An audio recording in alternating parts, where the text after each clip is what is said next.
Hello and welcome to SMPD, the podcast where we look back at the cartoons that shaped our childhood. I am Chris Bolton. With me, as always, my partner in podcasting, Mr. Mark Williams. Hello. And this episode, we are looking back at one of my all-time favorites. Like, no shit, this is probably right behind He-Man for me, so I'm not going to bury the lead here. We are looking at Defenders of the Earth. Yeah, no, this has been on the list for fucking ages. I It's the remember start. loving this. This has been a really early one. So I mean, we've been doing this show, what, 5 years now? Yeah.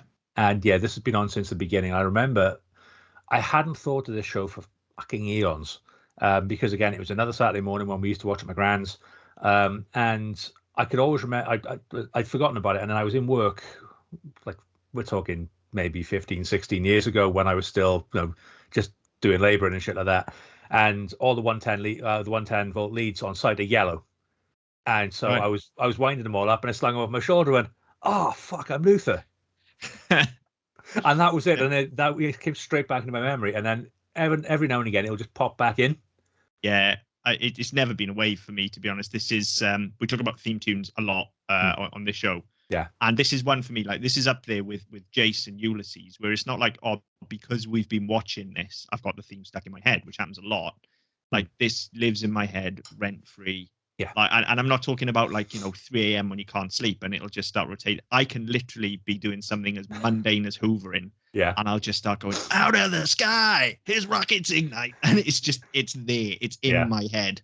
I will never ever forget this theme tune. In fact, I remember.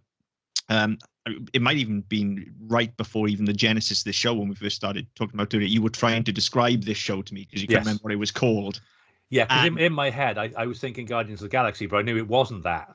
Yeah, I remember you saying that as well. And then you said about the magician. I was like, right, that's Mandrake. Pretty sure this is Defenders of the Earth. And you were like, yeah, maybe. And then I went, Defenders of the Earth. And you went, yep, that's the one. That's it. You just cannot forget this theme tune. Once you've heard it, it's there forever. Yeah. And yeah, you're right. This was, despite the age difference between us, this was quite early for me as well. Because as previously mentioned in this show, I had Hookey Cable. And this for us was on Going Live. I remember it being on Going Live. Right. Okay. So it was it, and this is the very epitome of a Saturday morning cartoon to me for that reason. Like, first of all, I remember being on Going Live, which is very, very early on in our childhood of like Saturday morning shows. Yeah, because I think that went in like 91, didn't it? It was Live and Kicking. Yeah, it was the first one I can really remember. Yeah, like really properly remember. You know, because it was the only one we used to do on BBC because it was a Saturday. It was the only one we used to do on BBC One. And yeah, so I'm the same. It first came out in 86, so we probably didn't get it till 87, 88. It was probably around 87, 88 on BBC. I remember watching it on the children's channel before that.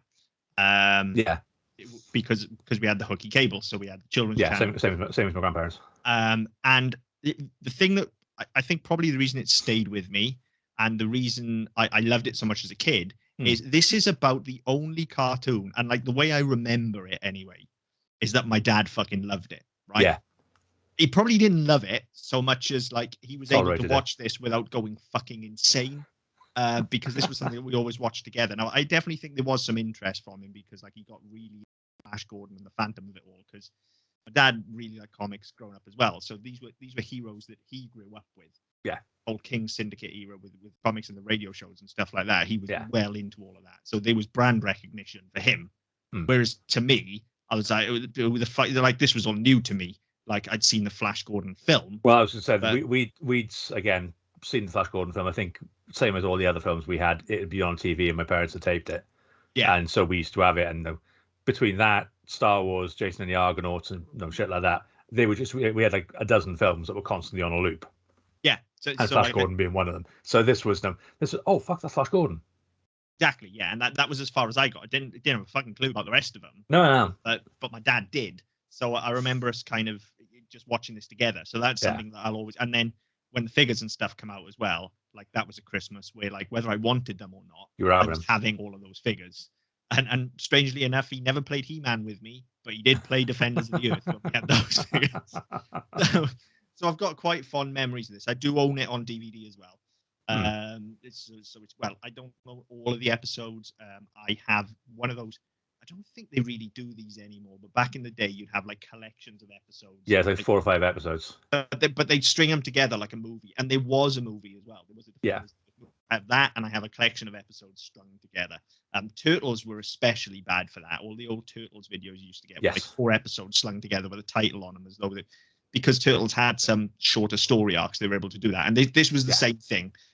So because there were again 60 odd episodes of this. Yeah, there was only ever one season.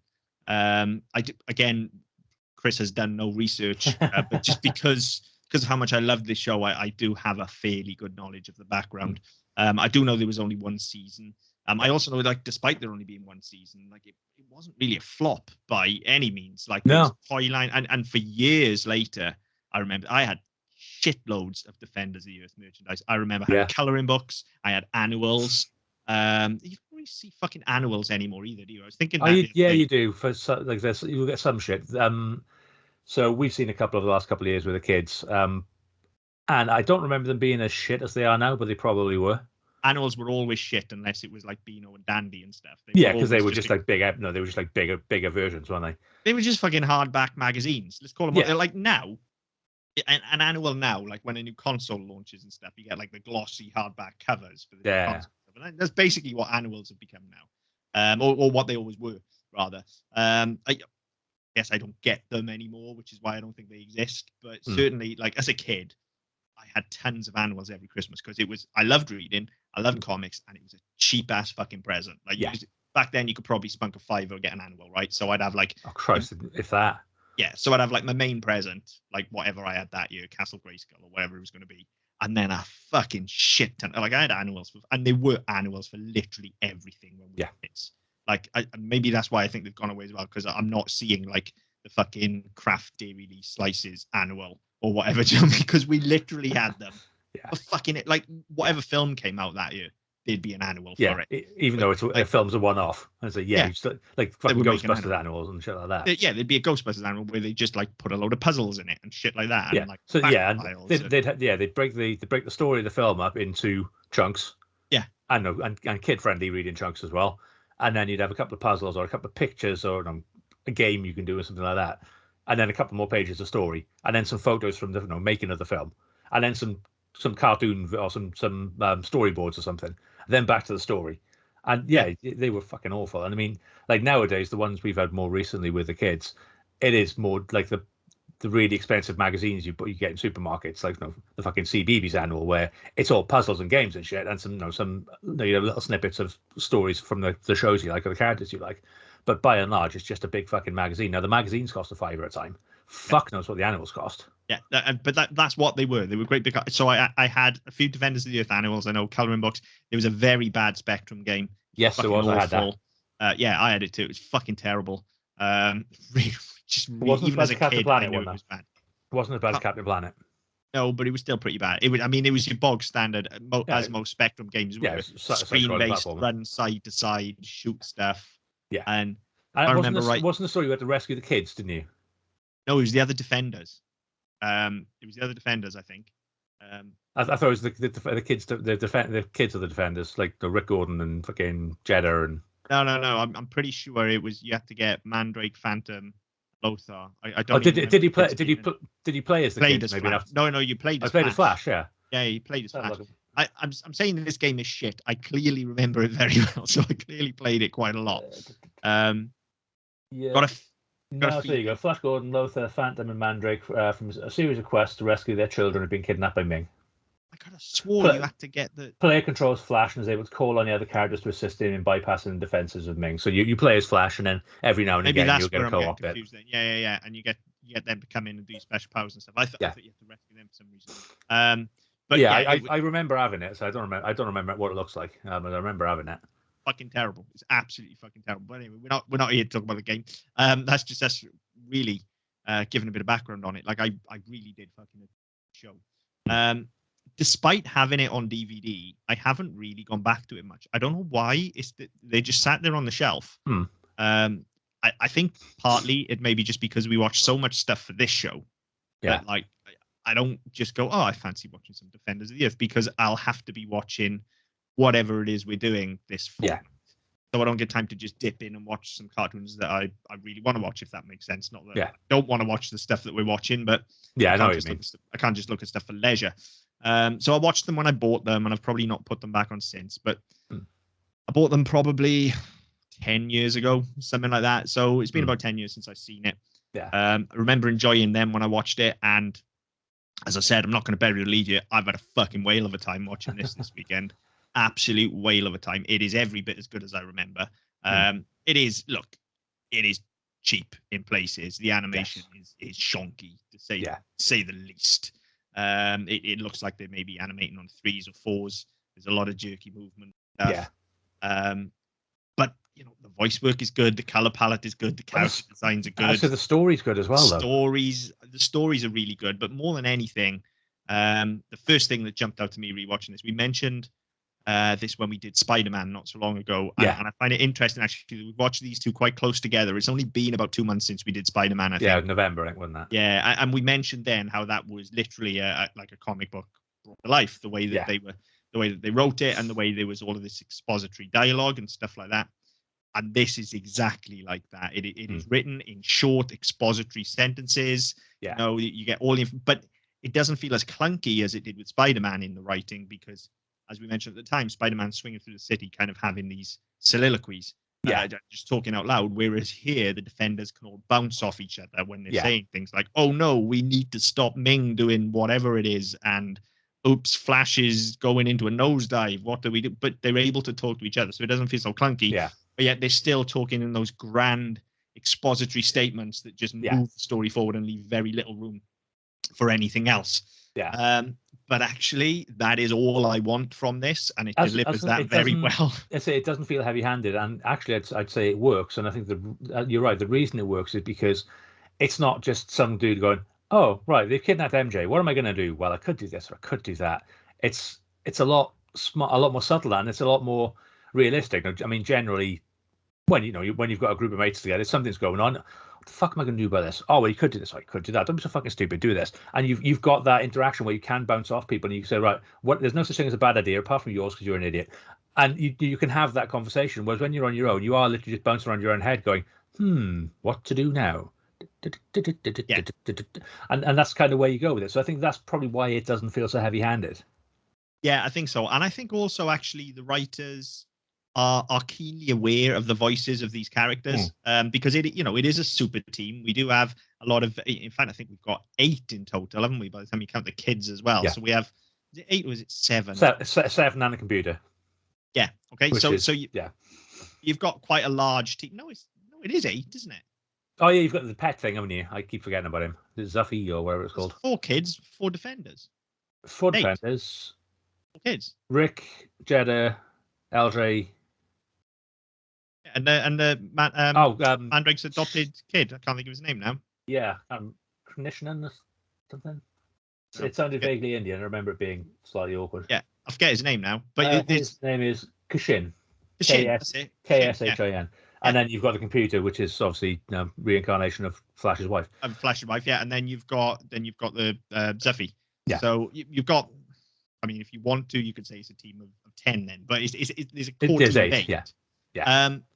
And I think because they're comic book characters as well, certainly the core defenders, each one has their own thing.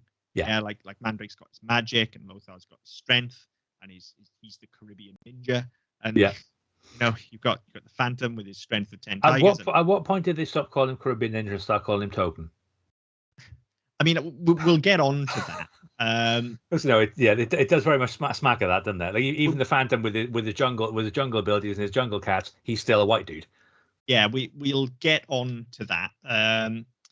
But yeah, I think actually the writers are keenly aware of the sound of each of these characters' voices. Yeah. So there are, when you're delivering that exposition, if it's going to be a great big story dump, then you give that to Mandrake, right? Because he's got the upper class accent and he's able to sound intelligent and educated. When you're in crisis mode, you give it to Flash. Yeah, because it's urgent and he's fast. Because he's the action hero. Yeah, exactly. Yeah, when it's analytical, you give it to Phantom because he's more removed and he's sort of more of a calculating sort of character. Yeah. And when you want someone to jive talk, no, I'm joking, because actually one of the things that surprised me.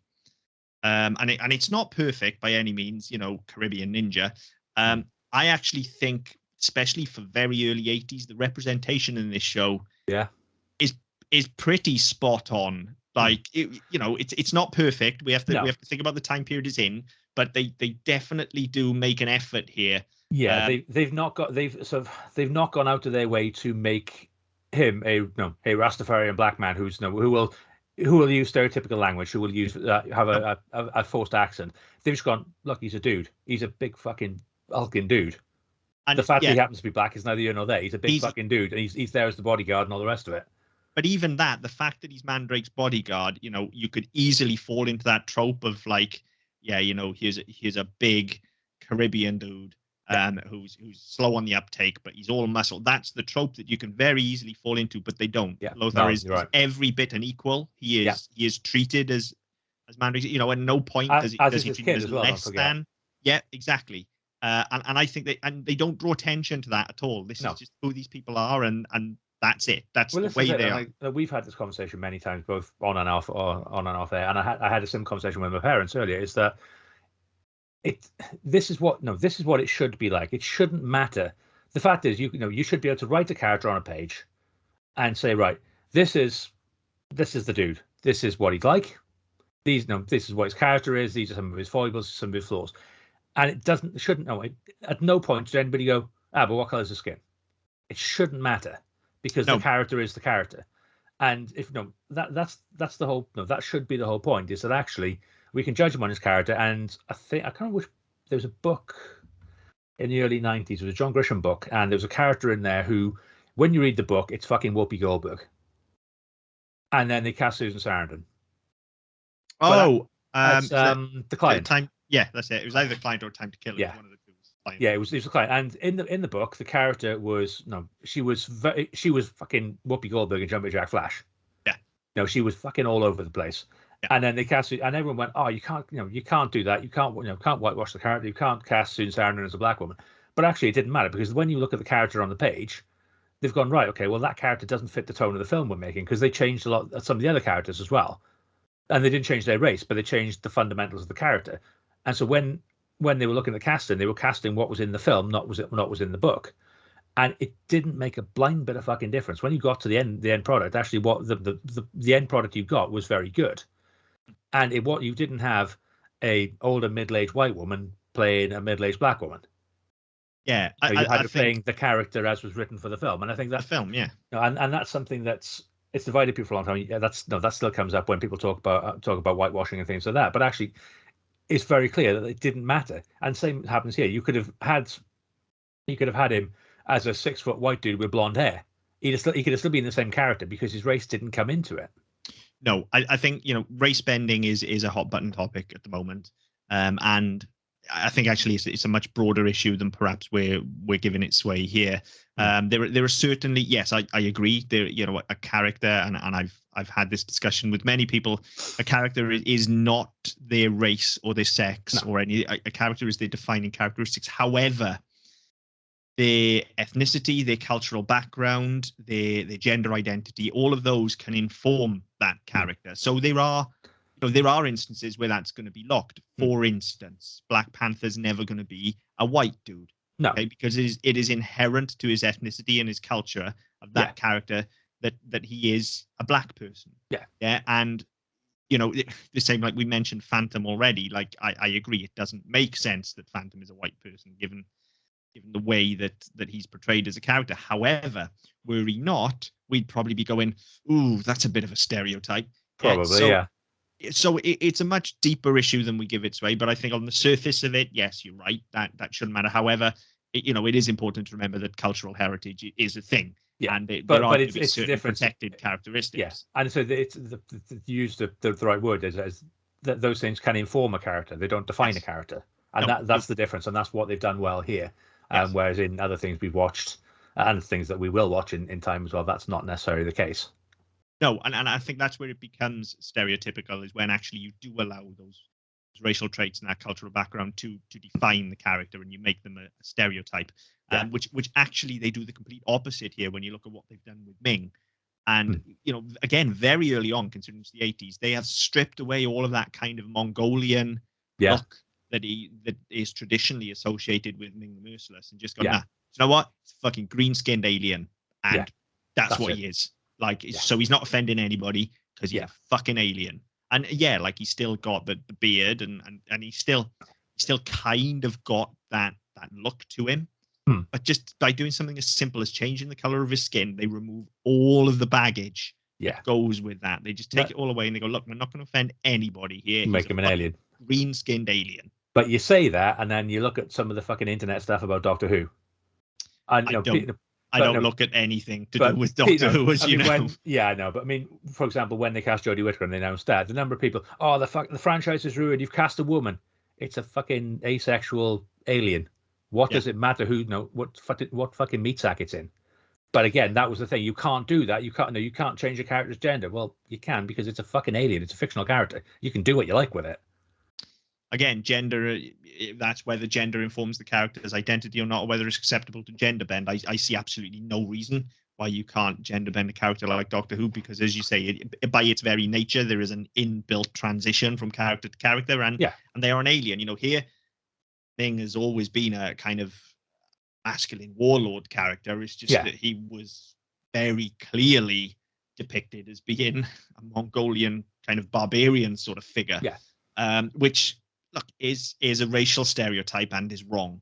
So I think for that to have been acknowledged so early on as this cartoon was airing, and for them to have consciously just stripped that away. So especially when you add in all of these other elements of representation that we've talked about as well, like, I think they did really well there, and it does feel like, I mean, another thing that I know is that this was pretty extensively focus group. They actually went to psychologists and that sort of thing, because originally you even had different genders on the kids, and because I think Jeddah was supposed to be Flash's. Jeddah was supposed to be Flash's daughter, and then the Phantom was supposed to have a son. But then they were like, well, no, actually, when they went to the psychologist, they were like, well, no, actually, children are going to respond better to the female having these more feline traits. And and again, this is enforcing gender identity on these children, but we weren't that informed in the 80s. So this is what psychologists were telling people. But it also feels like, whilst maybe they weren't quite on the button with the gender identity of it all, certainly cultural identities was something that they were able to look at and go, look, this is the way society is moving. Okay, you can't just have, a Mongolian warlord and a jive talking Caribbean person. Like, you can't do that. So it's ironic, because this was 80s in America, and I mean, that's what's so remarkable. Look at America now. But that's what's so remarkable. Yes, you've still got your blonde-haired, blue-eyed hero, but he's part of it. Like, this never feels like Flash Gordon and the Defenders of the Earth. That's the other remarkable thing about it. Like, Flash is what got me through the door. Flash is probably what gets most people through the door, and it's his fucking logo. But it never feels like, it's not like He-Man and the Masters of the Universe. This isn't Flash Gordon and the Defenders of the Earth. This is the Defenders of the Earth. And they each get, if anything, I'd probably argue that Mandrake's actually the lead character, if you really definitely. Because he's always seems to be kind of the brains of the outfit. Completely. So I think they do very well with the cultural representation of it all. But that's just something that I've noticed now as an adult. As a kid, I give a fuck. I just loved all these characters. Yeah, you had a green dude trying to kill everybody else. It was, that's just kind of how it works. That's just how it works. And you've got Flash Gordon there, and you've got a magician, and it doesn't matter. When you're a kid, you watch it, you look at it, and you go, "Oh fuck, cool, there's a magician. How did he do that? He's a magician." Yeah, and that's all you care about. Yeah, I mean, as a kid, like one of the things I'm watching it now that's surprising me is, like, as a kid, my favorite was Phantom. And I watch it now, and I'm like, he just looks fucking ridiculous, doesn't he? Like, as he looks like somebody dressed as a sperm. Yeah, he's basically wearing a bright purple morph. He looks absolutely fucking ridiculous. Yes, they did a live action version of that in the late 90s, didn't they? Yeah, Billy Zane. Yeah, that's right. Yeah, I've only seen it about twice. I've never seen it. As I have a feeling. I have a feeling we could probably bat it over to the other show. I don't know. I've only seen it twice, but maybe that's stuck it on the list. We'll have a look. Out for Mario. It's probably going to be better than the next outing. Yeah. Stay tuned for that, folks. So yeah, like, that's changed in rewatching this now. Mandrake definitely front favorite character now. Yeah. Flash just ironically, as I say, because he's kind of the marquee name. Flash is just kind of there, and I think it's because, all right, Luthor doesn't really have any power as such. He's just like strong and a ninja and stuff, and occasionally he gets the gauntlets and things like that. But Flash is literally your kind of your Batman of the mix here. Like he's got nothing, is he? He's just a fucking pilot, really. You know? So despite the fact he's supposed to be, you know, the same thing goes with the kids as well. Like the kids are pretty fucking useless and actually really annoying. But I remember I have a huge problem with the kids, but we'll come on to that in a minute. I remember as a kid watching it, I was identifying with them more because you're gonna like, all right, they're teenagers, but still, they're still kids. Cool, they're kids, yeah. And I think that was always the in, wasn't it? When you had kids shows, especially like this, where you had established characters, that was always your in. Is that there's kids, so we're going to see it through their eyes, and we're going to kind of learn about these heroes through them. So the kids are always this cipher, which is always really fucking useless because they always end up getting kidnapped or getting into trouble and need to be rescued. And you're right, okay, well they're all fucking shit, but that's how we get Flash Gordon. That's how we get Phantom. That's how we get into the show. That's what I was about to say with the kids. What's annoyed me in rewatching it is that they are basically walking plot devices. Yeah. You know, there is an element of, again, because this is the 80s and we had to sell toys, so it had to meet all sorts of parental approvals and things like this. Yeah. They never had the kind of, hey kids at the end, but there was always a bit of like, one of them is going to do something fucking stupid. Yeah. And they're going to learn a life lesson from it because the defenders are going to have to come and bail them out. Yeah. Come on, guys, you can do better. But really, honestly, the stories in this, like, it is well written, as we said, but the stories are not original, to say the least. They are time, aren't they? Hell. They are action adventure stories, and to be honest, they're wafer thin. But I could not give a fuck because I'm here to watch people get punched and shit blow up and ships fly really fast, and it gives you all of that, and it's fucking constant. The pace in this is absolutely breakneck. Look, I watched. I only picked a couple of these up yesterday, so I just had a pretty hectic weekend. Hadn't had a chance to watch any, so I'll look for them. Could find them on Amazon, but they weren't available. They weren't available on Prime, and then when I tried to buy them, they weren't available in the UK. Yeah, they're only available in America, aren't they? Yeah, so that was annoying. So I went to some slightly less honest places, but there was a channel on YouTube, and I thought, well, I'll do that, and I've tried, and I went out of my way to try and buy it, even to a point where I was like, well, no, the whole series was about 15 quid or something. I was like, right, I'll buy that. Oh shit, no, I can't. Every fucking penny of that. Exactly. So I watched a couple. I was outside Jess's gymnastic lesson yesterday, so I had an hour, and so I watched the first 2 and a bit. And then I watched the end of that one and a couple more when everyone was in bed yesterday evening. So I probably got through 4, maybe 5. But that was enough. And I'm going, why have I not picked this up sooner? Why have I not looked at this before? The problem I had with it, and it was just a really jarring moment, right? So you've got an alien kid comes to the planet, and the first thought is, get him into high school. The fuck? Yeah. And then Phantom turns up with his daughter. Oh, she'll go to the high school too. Are you on commission or something? Yeah, there is something a little bit convenient this about whole that thing high school, isn't it? Yeah. I know it's a plot device, and I know it's a way to normalize it because everybody has a school experience, whether it's a good, bad, or indifferent school experience. Every kid has one. Or certainly every kid in America and every kid in the UK. Some countries, no, it's not such a widespread thing. But when you look at who they're pitching this to, it's relatable because everybody will go to school. Yeah. So I get that. But it's just like, surely there are more pressing things. Like, he's just escaped from his planet, which has been decimated and ravaged for his resources. He's escaped the clutches of a murderous tyrant who killed his mother. He's come to an alien planet because, yes, okay, he's an alien to us, but obviously we're alien to him as well. So your first thought is enroll him in American high school where he can get shot. Yeah. It's like, okay, hang on a minute. Hasn't he got enough fucking problems? Yeah, I mean, there's all sorts of culture shock there as well, as you say, with the fact that they just literally dump Jeddah in there as well, and she's been raised in the fucking jungle. But there's never any fish out of water with her. There's never any discomfort. There's never any adaptation to it. It's just, oh, we're in school now. Cool. There isn't. But again, it's not that show, is it? No, it's not. Like I said, they use them as a plot device, but this isn't about the kids learning and growing and adapting to their environment. I'd be down for that show as well. And I think if there'd been a second and third season, that may well have been that. That you get the impression that Well, I think it would still just be spaceships and fighting Ming. Well, it would have been, but I think they'd in have. The face. Yeah, I think they did. No, I think, and obviously this is all entirely hypothetical, but for me going into, I'd be looking and thinking, right, well, where I want this to go is that actually the Defenders of the Earth aren't just the 4 core defenders. These kids have something to offer as well. So rather than just being fucking bait, they're actually, they actually grow into a role and they can actually do stuff. And very occasionally they might actually do something useful that helps the core defenders out, rather than just being there to be fucking rescued every week. Yeah, it would be good if they either needed more to do or they just didn't need to be there at all. And to be honest, I don't think they do need to be there at all. But as a kid, I definitely identified. You needed that cipher as a kid. That was the thing. They definitely served their purpose. But like I said, make no bones about it. I think you could have 10 seasons of this, and it would still just be the Defenders just kicking the shit out of everything. And look, that is all I want from a cartoon like this.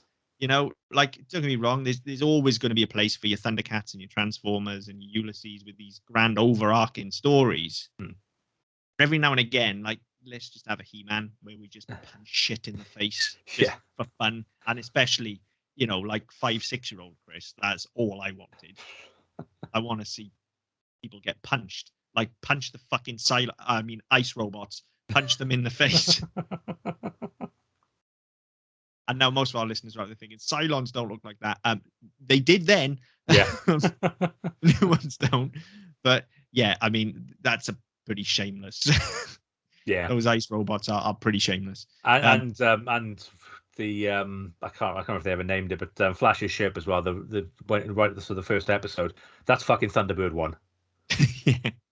No, it looks better because it's not shitty Thunderbirds, but it's Thunderbird 1. Even the color palette and the red, it's the fucking same.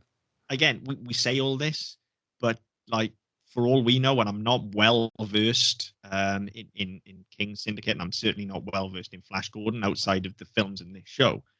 All of this stuff could have come before Thunderbird 1 and before BSG. Like, this could have been there all along. My dad could probably tell us, but that's not going to happen, unfortunately. No, but I was going to say, this probably this stuff was probably in there in the comics and stuff.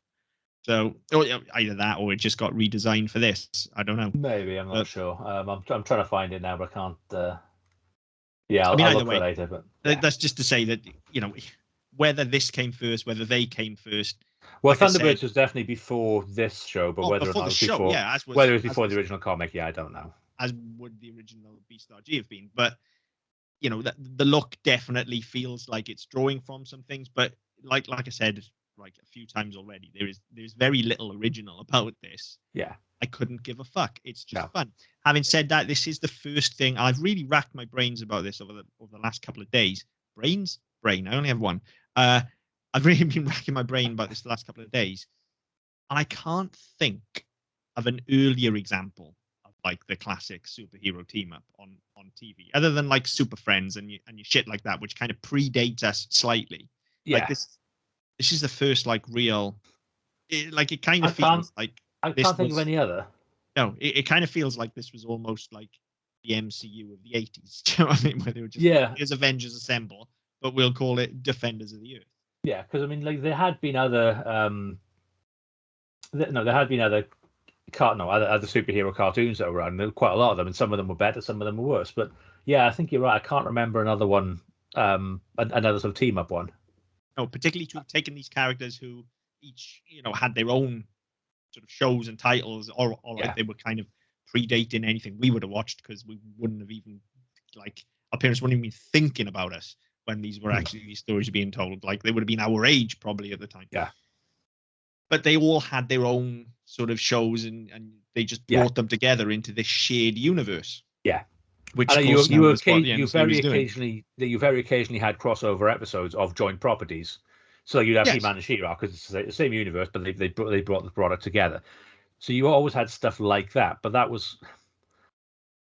that felt more organic, because it's part of the same universe, and you're always going to have those crossovers. You always have that interaction. So it wasn't really a surprise for anyone. But stuff like this was like, okay, we've got 3 entirely separate properties that are owned by the same parent company. Yeah, let's just chuck them all in together and see what happens, and actually build a reasonable product out of it. Which, okay, there's not this massive overarching narrative when you don't go anywhere with it, but it's you're telling decent stories week on week, and you're telling what you'd effectively have in a weekly installation of a comic book. Yes. It's like, okay, here's this week's adventure, kids, go nuts. Yes, exactly. This was the first thing I could think of that kind of resonated with me in that way anyway. And like I say, even though I didn't have pre-existing connection to these heroes, it still felt weighty. Like bringing them together, it still felt like there was something about bringing all of these together. Like once they were together, they can't be stopped. Do you know what I mean? Like they were a force to be reckoned with. Yeah. I can't think of any earlier iteration of that. So whilst it may not have been that original in some of its designs and things like that, I certainly think it broke ground at the time. And I think now, because we have the MCU and stuff like that, sadly, I don't think this is ever anything that's going to see a resurgence. But I think if somebody could have jumped on this maybe 10, 15 years ago. Yeah, stick somebody on this in 2006. I think this could have had legs for a reboot. As a franchise, it's had legs. And I mean, the thing is, if you look at the MCU and the DCU, they've gone, right, okay, we have all of these standalone properties, and we're going to give them enough airtime for people to give a fuck about them. Then we're going to bring them together. And then we're going to build a whole property out of that, build a whole franchise out of that. That's great. But these guys didn't do that. They just went, you know what? I can see an Iron Man movie, or I can see an Avengers movie, and I can separate them very much. With the exception of Flash Gordon, I'm never going to see the Phantom or Mandrake without the others. Yeah. And that's what I expect. I would know, and that's why when I said obviously the Phantom movie with Billy Zane, I don't know how much I'd want to see. I mean, obviously it's 20 plus years removed, and it's Billy Zane, but I don't know if I'd want to see that, because I don't want to see the Phantom without the others. Yeah, I think at the time it probably existed purely because, certainly as much as I remember anyway, I think Phantom was most people's favorites. So I think that it just kind of broke out of this show, in that certainly it felt to me at the time like Phantom was kind of bigger than the show. And I think just that comes because he was the one that looked like a superhero. Yeah, I mean, the problem with that was obviously, Flash Gordon's endured far more than the Phantom anyway. But I mean, they were that far removed from this show by the time the Phantom movie came, because it was Billy Zane post Titanic. No, it wasn't that late. Yeah, it was like 98, wasn't it? Oh, I don't think so. Well, I've looked now. Yeah, let's double check. I think it was earlier than that. I think you are probably talking an element of removal from the show, but I don't think it was that late on. I think you're probably talking more mid to early 90s. I might be wrong. Yeah, I thought it was of 97, 98. It was 1996. 96. So okay, split the difference. Yeah, so it was the year before Titanic then. So Billy Zane wasn't quite as hated as he is. Oh, and I forgot. Yeah, it's also got Rough Draft Buffy in it as well. We don't like to talk about her. Or Bruno. No. Although I Bruno's actually a decent person. Yeah, I'd forgotten she was in it. Yeah, so would I. I tried to block everything she's in from my memory. Other than like I said, I've not seen it, but I knew that Billy Zane was in it. And I remember, once you said it, I remembered her being in it as well. But it's just one of those that, I've just kind of repressed her now. So yeah, you're talking 10 years removed from Gotham. But don't forget that, there's only one season, but these things have legs. And well, I mean, there was 65 episodes, so even for one season, there was enough to go into syndication. Yeah, and you're also talking, like, let's say I'm 5 when this comes out. Then let's say I see it in '86, right? By the time that movie comes out, I'm 15. So I'm your prime audience now for going to watch that movie, and you're giving me something. You're already, as a 15-year-old, giving me nostalgia for something I remember as a 5-year-old. Oh, I had that action figure. Yeah, I'll go and watch that movie because I remember, like, I was getting videos. Who was doing the cinema back then? So. But I remember when this was out, I was like, right, I need that. Like, I went and booked it from the video shop, put my name down, everything. Like, I wanted that film. I don't remember enjoying it at all. But we'll maybe chug it onto the other list, because I've not seen it, so it'll be an interesting one for. I mean, what's this rating on IMDb? Let me have a look. Oh, it's 5 out of 10. So it's that's not bad. That's a pass. Yeah, 50%. That's a pass. I'd forgotten about that tagline as well. Slam evil. Yeah, very. Okay. Very inventive, that. But yeah, it felt like that sounds like a fucking Vince McMahon tagline. It does, doesn't it? It does. But yeah, it always felt like he was kind of the breakout of the show. As you say, because that's where Flash Gordon was kind of done and dusted by then, wasn't it? So it was obviously the long way removed from the film. Kind of done and dusted, and he's also got the Captain America of it all about him, hasn't he? Where he's your blonde-haired, blue-eyed boy who's just a little bit fucking wet and boring, if we're honest. Not to say that Steve Rogers is that in the MCU. I think the greatest triumph of the MCU is to make me give a fuck about Steve Rogers, to be honest. But this is very personally, much... I think the greatest triumph is turning over all those billions of dollars. No, making me give a fuck about Steve Rogers is harder than that.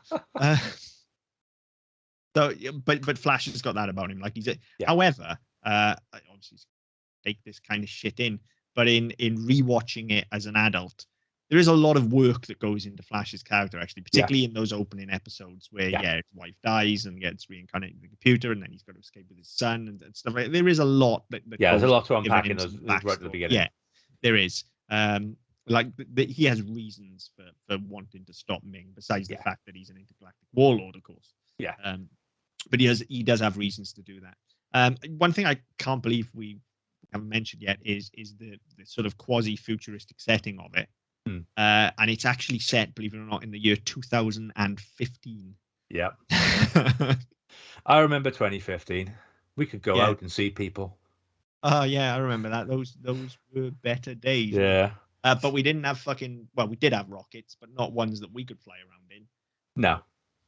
But actually, as far as your sort of quasi-futuristic setting goes, I think they do quite a good job with that as well. They're very careful not to have the technology be too outlandish. Yeah, it's not the Jetsons, is it? It's not flying cars and treadmills that walk your dog for you. And again, I wonder how much of that is bringing in professional consultants to go, well, kind of, this is where we think technology might be, and then they just put a layer on that. So we haven't really got flying cars, but we've got kind of hover vehicles, and they're slightly more futuristic looking. We've got rockets and we've got space travel, but it's not like people aren't warping places and things like that. Yeah. We've still got traditional weapons as well as lasers on the robots. So, I think it's not too far-fetched. No, that's right. And I mean, I think when you look at stuff like Back to the Future, that was so far ahead now, so far ahead of us, and so far-fetched, because that's what they wanted it to be. They wanted it to be completely different from 1985. So that kind of made sense, and you had all these flights of fancy that we'd had in the Jetsons and every other piece of fucking future 21st century sci-fi. You're gonna have a rehydrated pizza that starts off the size of a Cheeto and becomes fucking 40-inch deep pan pizza that feed 100 people. We'll have cars that fly. We'll have interactive 3D billboards. We'll have all this shit because, well, why the fuck not? We can write what we want. But when you look at something like this, and you think, right, okay, well, it needs to be grounded enough that it's not trying to rip off Star Wars. And that was, there were two schools with sci-fi in the 80s, which was it's Star Wars or it's not. And you either tried to rip the living fuck out of Star Wars, or you said, right, okay, let's do something that's a bit more grounded that we can sell because people will be able to relate to it and identify to it. We don't want to go too far with it. We don't want to go too mad with it. But at the same time, we want to have robots and rockets and aliens because why the fuck not?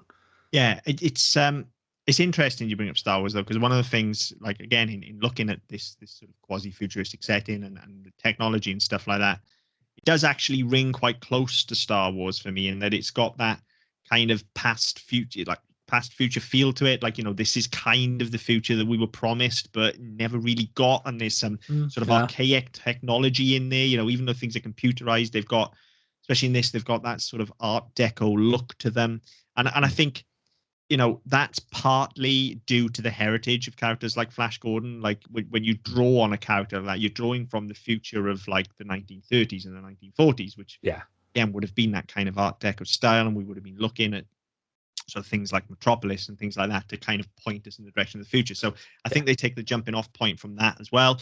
And all of this is just to say that I actually think that, just like the characters, I think the world is actually very well designed. I think there is a huge amount of thought that has gone into creating this world and these characters in order to set up what are basically very simple stories. However, as we've said on the show like many times before, like if you've got intriguing characters and if you've got a good world like this, then actually that's done a lot of your story work for you. So your plot can be a series of devices because we already understand these characters and we understand their motivations and we understand the different factions that work in this world.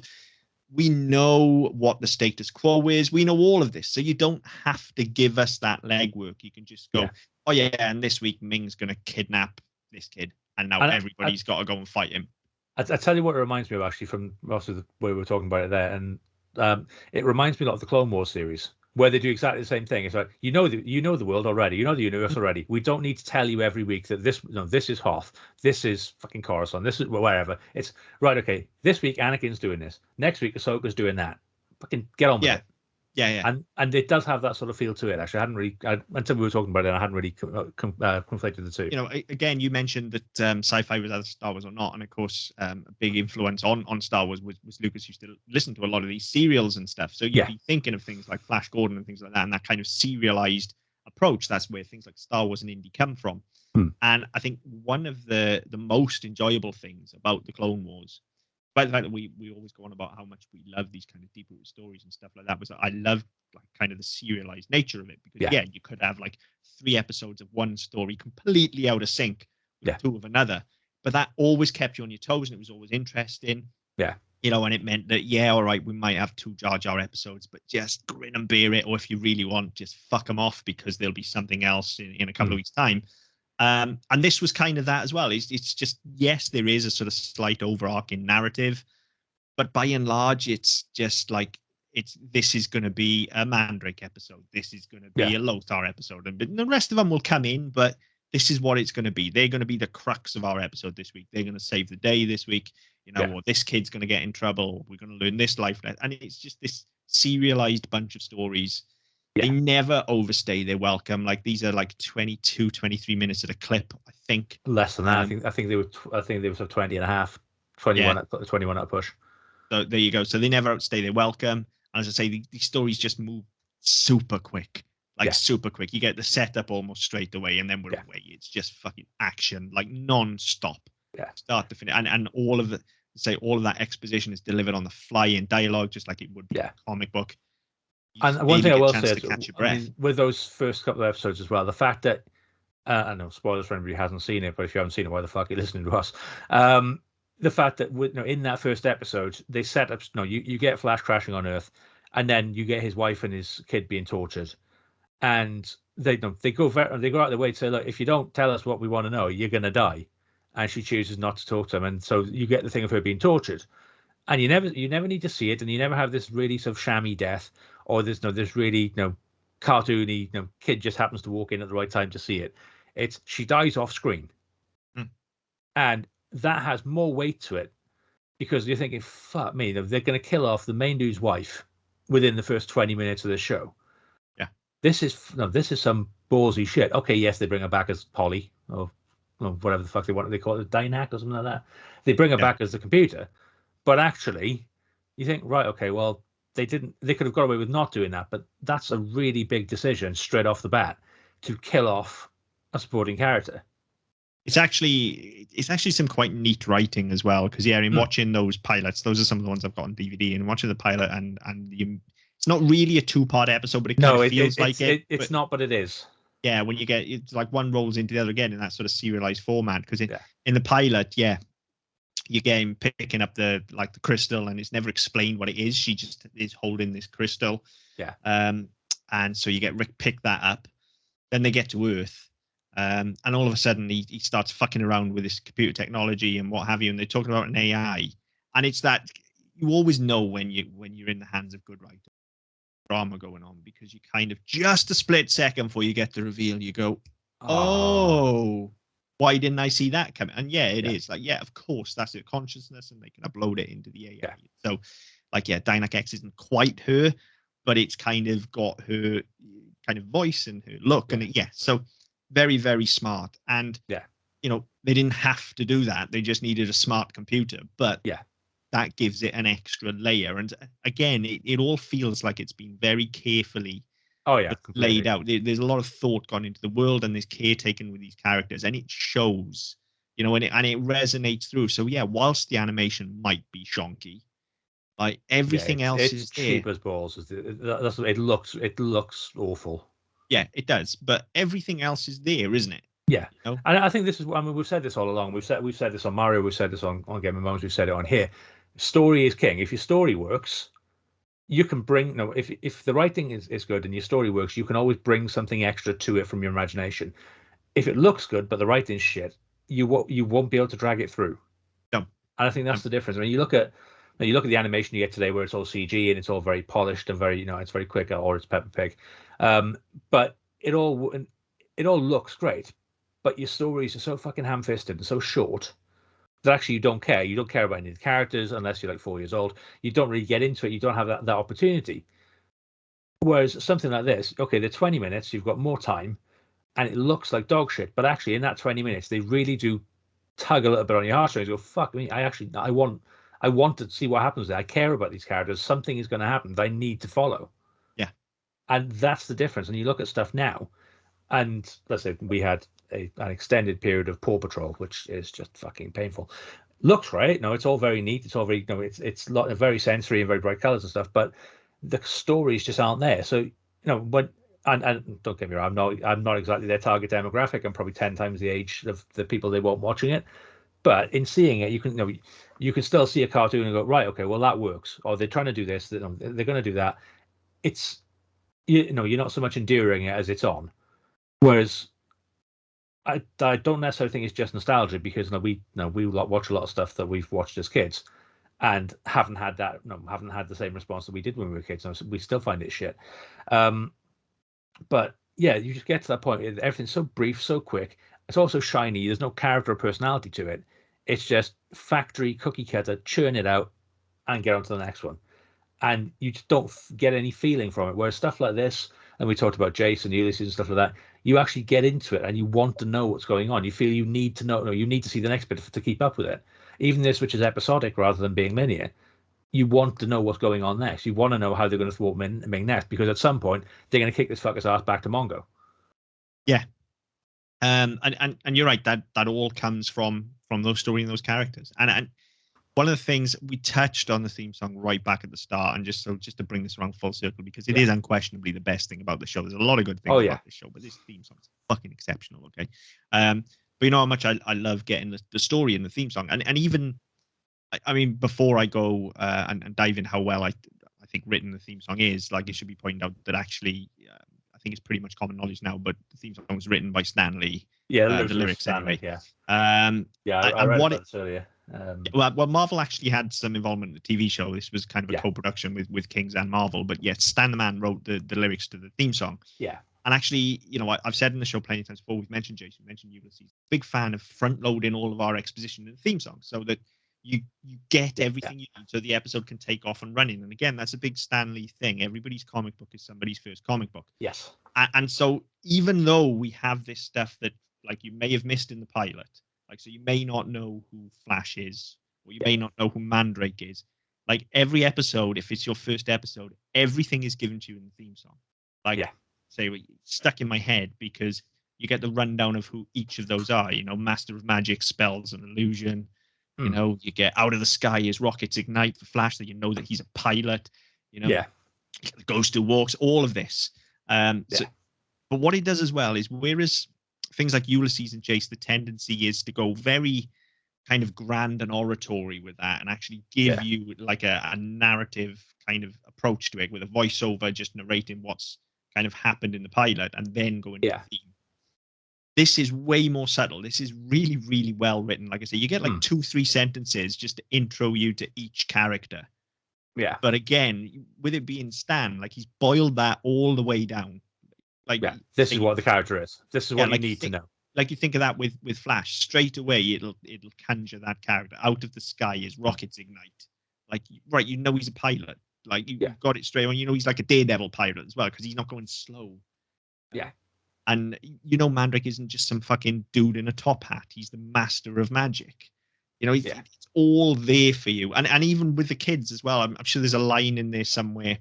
After we get through the character intros, that's where I kind of tend to sort of trail off with my knowledge of the the lyrics, but I'm sure there's something about like 4 becoming 8 or something like that, and that forms the defenders. I'm sure it goes something like 4 become 8, defending the earth or something like that. But he gives you everything. He's like, this is all these characters. They're fighting Ming, the defenders of the earth. Now here's a story about them. Off you go. You know, and again, it's got that comic booky feel to it. It feels like it's the first few panels of a comic book where, like, again, Spidey's swinging through the city explaining who he is, and he was bitten by a radioactive spider and all of this, and who the villain is. Like, all there in the front view. And it just it evokes that feeling straight away. That theme song puts you straight in that comic book action adventure style, and you know exactly what you're getting. And I am all sorts of here for it.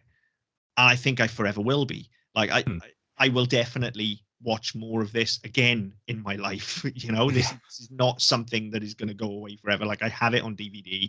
It's on YouTube, as you said. So I've got this. Like, it's not something I'm going to sit down and watch end to end like I did with Gargoyles, because there is a finite amount of time. And like I said, the reason I haven't watched those DVDs so often is because we have to consume a lot of media for the shows we do on here. We have to consume in order to regurgitate. But I will certainly, like, if I've got 20 minutes kicking around, I'm not sure. I can definitely see myself now going, oh, my earth on.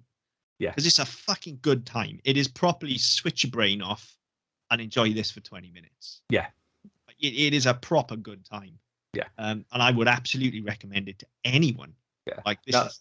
As in my kind of default with stuff is that when we're doing Better Than Mario, I'll sit down and watch a film and not do anything else, because I need to be paying attention to everything that's going on, because we do more in-depth sort of analysis on that. When we're doing stuff for this, I tend to I'll put it on because there's a lot of content to consume. I'll put it on and I'll be doing something else. So I'll be playing FIFA, or I'll be doing some work, and I'll have it on in a window in the corner of the computer. I'll be doing something else because I don't necessarily need to concentrate on 100%. And that was my plan last night. It was, okay, everyone's in bed. I'll stick this on my iPad because it's on YouTube anyway. I'll put my iPad and I'll catch up with a few bits and pieces. So I've been sort of slacking with non-paid work stuff recently. The time I finish the day job and sort the kids out, I want to go to bed. So I thought I've got some stuff I need to do, so I'll do it while I'm watching it. I lasted about 5 minutes. I was like, no, fuck it, just full screen it and I'll watch it, and I'll do the work later. Yeah, because I couldn't not watch it. It's just relentlessly entertaining. Like I said, start to finish, it just doesn't stop. Yeah, and so you press play on one of those episodes, pacing on it, relentless. Yeah, you are literally just right. Okay, we're into it, and go. Yeah, and go. 20, and it will not stop until the end. 20 minutes later, like, oh fuck, okay, that's finished. Right, okay, I'll just watch another one. Bang. I'll just watch another one. Bang. Because they just, as you say, it doesn't stop. It's entirely unyielding. It's just, it's like the fucking tide, isn't it? Yeah, and I am 100% here for that.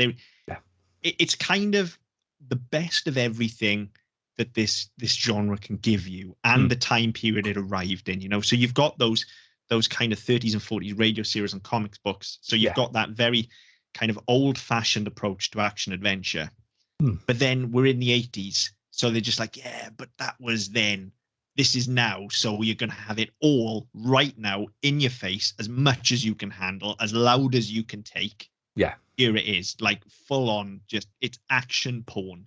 Like if the only way this could be any better watching it as an adult is if it was super violent as well, which is obviously not, because it's a children's cartoon. But that is the only. And when I say better, that isn't me being like some sort of fucking body horror sicko or anything like that. I don't like the torture porn of it all, but it just feels like that's the only way you get this more over the top, is to see fucking limbs flying. Yeah, because it is so ridiculous. It's like a fucking wrestling event. Is that?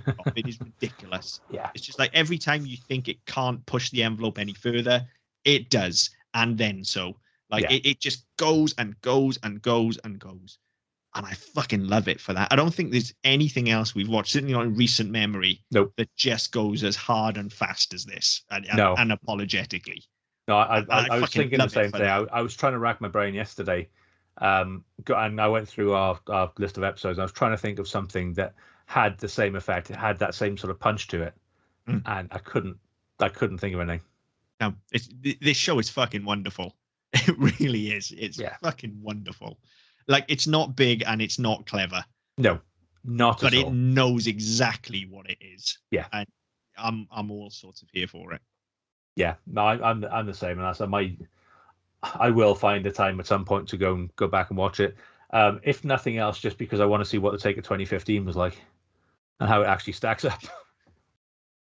I don't think it's that far off. Like, the thing that really stuck in my mind was the fucking flying cars. I'm still pissed off we haven't got flying cars. Well, I'm still pissed off we don't have self-driving cars. Well, I did see something the other day. There was an actual like proper test flight done of a flying car. Yeah, like a car that has wings folding out and shit like that. And I think it did like 150 mile an hour or something. I want to say it was in Germany. but like I said, these aren't even that. These are just kind of gently hovering. Yeah. So like I want those. But other than that, I think, all of the stuff about the supercomputers and the space travel and stuff like that, I don't think they were a million miles off. No. I think they were fairly close. Yeah. And like I said, that's the weird kind of the mix that you've got going on here is, on the one hand, it's these super dopey stories.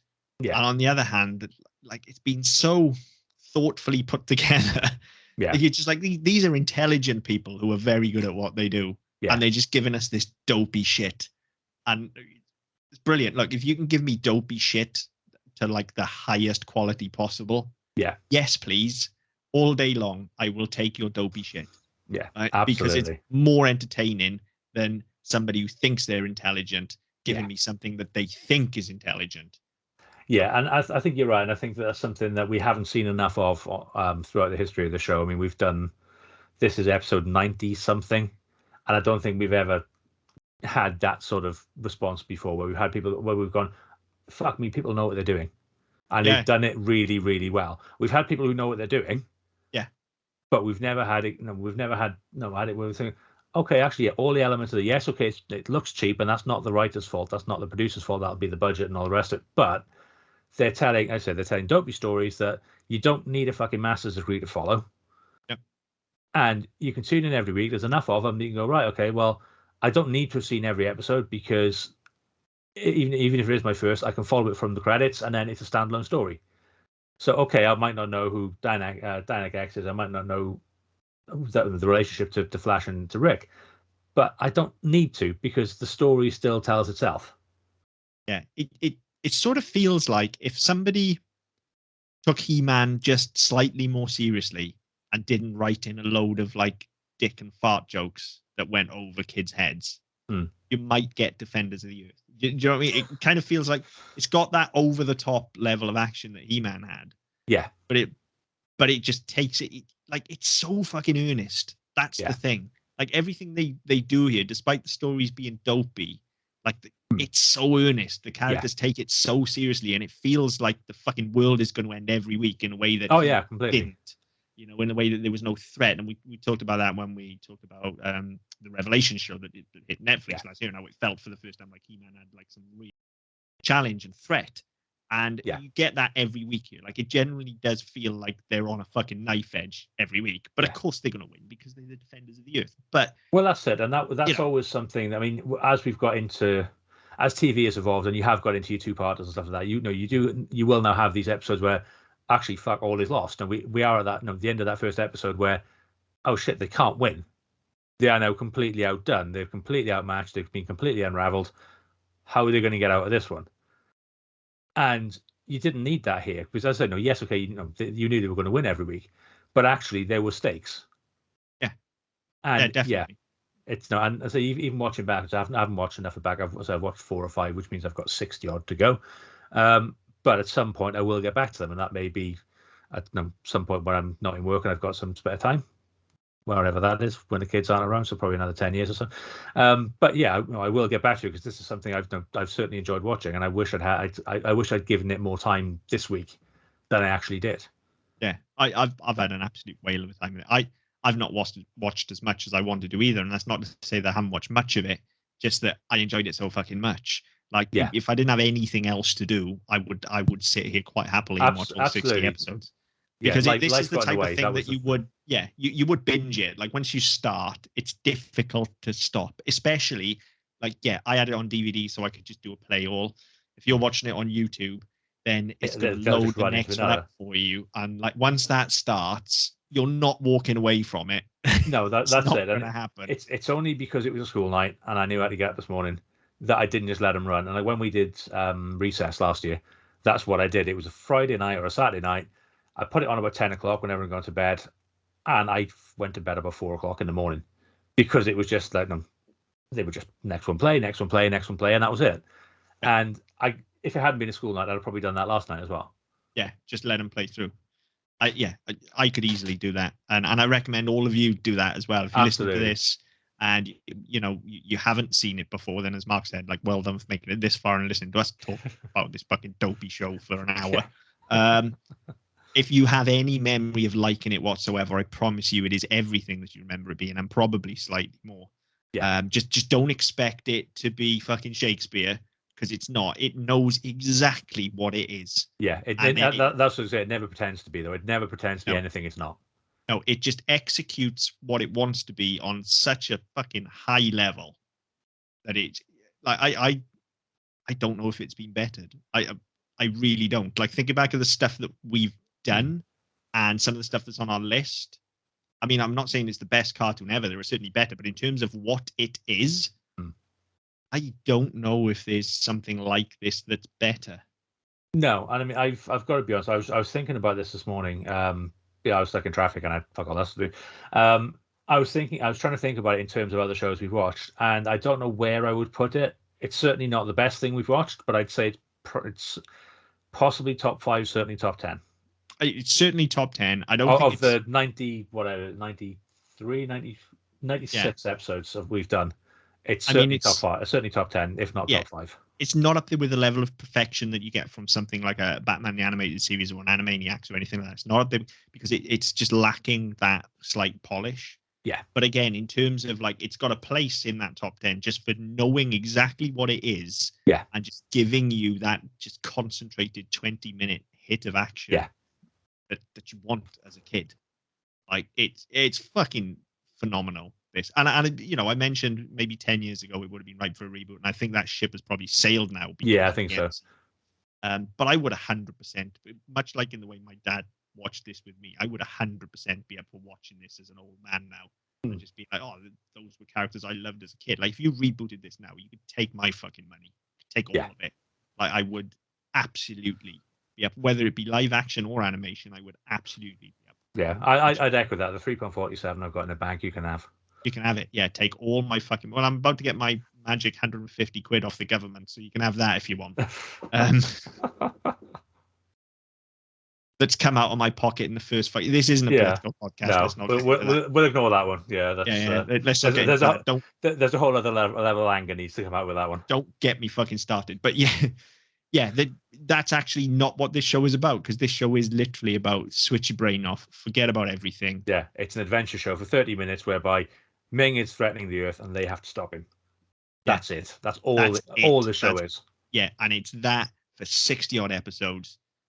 Lots of dudes get punched, lots of dudes get shot, lots of vehicles get driven really fucking fast. Yeah. Like, it's just missing tits, violence, and swearing, really. But you're not going to get those in a cartoon. No. So, hence the need for a reboot, somebody. Come on. Yeah. I say tits, cocks as well, whatever your preference. Me personally, I want the tits of it all.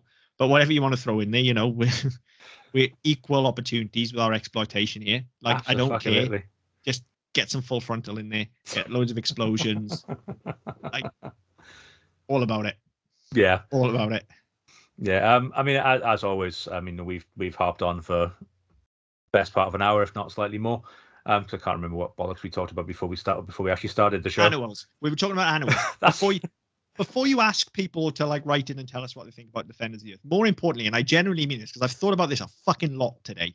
Tell us what the most fucking just random useless animal you got is, because I wasn't joking earlier on. Like, yeah, all right, I never had a Kraft cheese slices one, but I know for a fact I had a fucking Coca-Cola animal, and I think I had a Bertie Bassett animal as well. Fucking hell. Right? So I think I had a Bertie Bassett one as well, actually.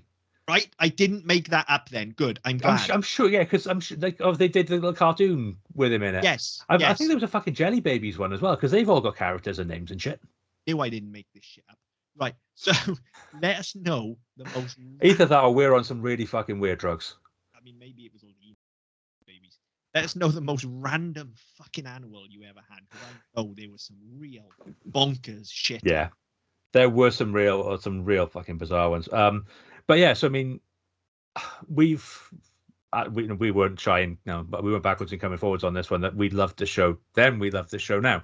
But I'd love to know what people think. Specific memories. I mean, what it is that reminds you of this show. I mean, for me, it was literally coiling up fucking yellow extension leads and slinging one over my shoulder and going, fucking hell.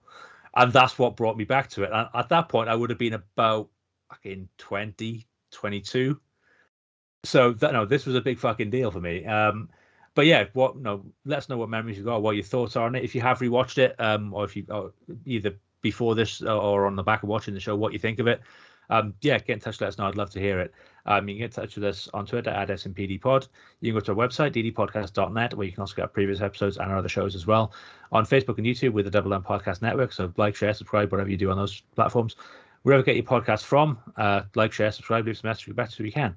Next up, we have Bucky O'Hare. So again, any comments you have on that one, please get in touch via the same channels I just mentioned. Don't make me do them all again.